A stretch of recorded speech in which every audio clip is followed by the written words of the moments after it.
Hey everybody, how's it going?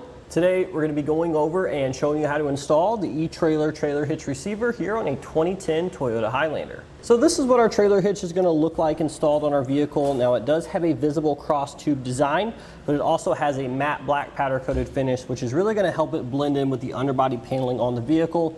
It's also going to help protect our hitch from rust and corrosion. So adding a trailer hitch to your Highlander, it's going to be an excellent option because it's going to make your vehicle that much more versatile. Now we can obviously use a trailer hitch for towing, but if we wanted to hit some trails or just simply free up some space inside the vehicle for us and the family on those long road trips, we could easily attach either a hitch-mounted bike rack or hitch-mounted cargo carrier. Now in regards to towing, our hitch is going to provide us with a 5,000 pound gross trailer weight rating. That's the amount we can pull outward, and also has a 750 pound tow weight rating, which is a downward force on the receiver tube. Now keep in mind, these capacities are for the hitch only, which is actually tested separately of the vehicle. Therefore, you do need to verify your vehicle's towing capacity in your owner's manual and abide by the lower of the two rated components.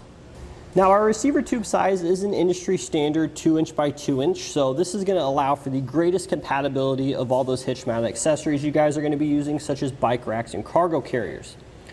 On the side of our receiver tube, we're going to have our industry standard 5/8" diameter hitch pin hole. It's going to work great with our 5/8" diameter hitch pin and clip. Keep in mind, your hitch pin and clip don't actually come with a trailer hitch, but the reason for that is a lot of your aftermarket accessories like bike racks and cargo carriers are actually going to come with their own, so you really shouldn't need to worry about picking one of these up, but if you do, we have plenty of options. Now at the bottom of our receiver tube, we're going to have our safety chain loop, and those work great with both the clevis style hooks as well as the S-type.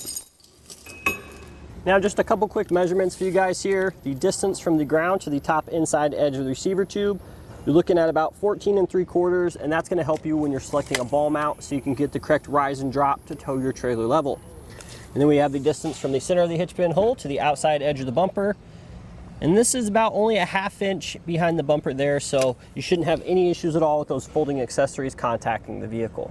Now in regards to installation, this one is pretty easy to get installed. It's definitely something you can do at home by yourself in your driveway in just an hour or two. In regards to the tools you're going to need a torque wrench to torque all the bolts down, which you could rent from a local auto parts store. But aside from that, everything else is pretty much common hand tools. We will be doing this in the air, but you can certainly still install this hitch on the ground as well. Let's go ahead and walk you through the entire process step by step now. So the first step of our installation, on either side of the vehicle, we're going to have these little plastic panels behind the rear wheels. So we need to go ahead and remove those. They're held in place with a couple different fasteners. You're going to need a flathead screwdriver and a 10mm socket. And there's going to be several of these varying fasteners along the outside edges. So let's go ahead and take some time and remove those all now.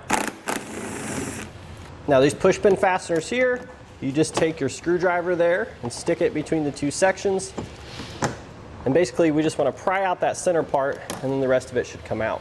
So let's go ahead and get our remaining fasteners, and our panel should just drop down and out.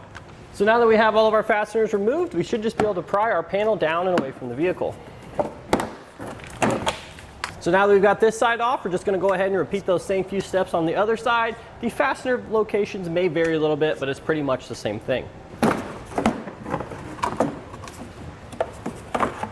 Now on either side, we have tow hooks attached to the bottom of the frame that we need to remove. There's going to be 2 bolts holding them on. We'll use a 14mm socket to get those out.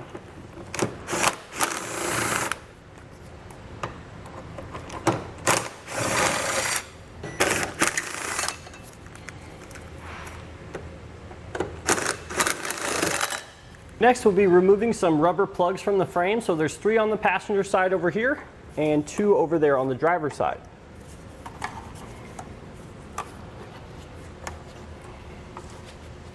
Now over here on the driver's side, we're just going to have the 2 on the bottom of the frame. So now with an extra set of hands, we'll go ahead and lift our hitch into position. You do have to come up and over the exhaust on the passenger side first. You may also have to lift back on the bumper there, but then we'll just secure it with the provided hardware.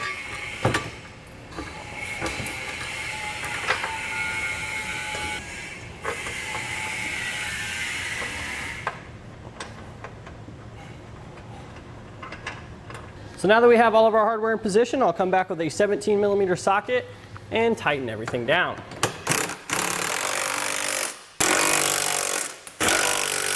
And then finally, we'll come back with our torque wrench here and torque everything down to the specifications in your instructions.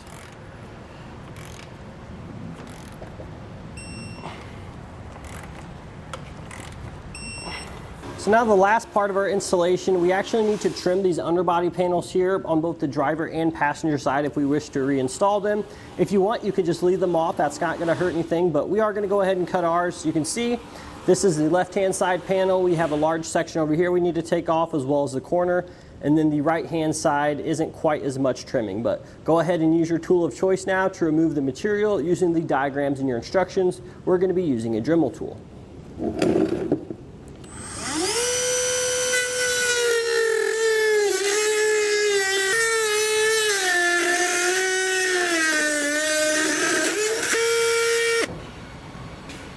So now that we have our panels trimmed, we'll go ahead and throw them back on the vehicle using the hardware earlier that we removed. So now that we have both of our panels reinstalled, that's going to do it today for our look and installation of the eTrailer trailer hitch receiver here on our 2010 Toyota Highlander.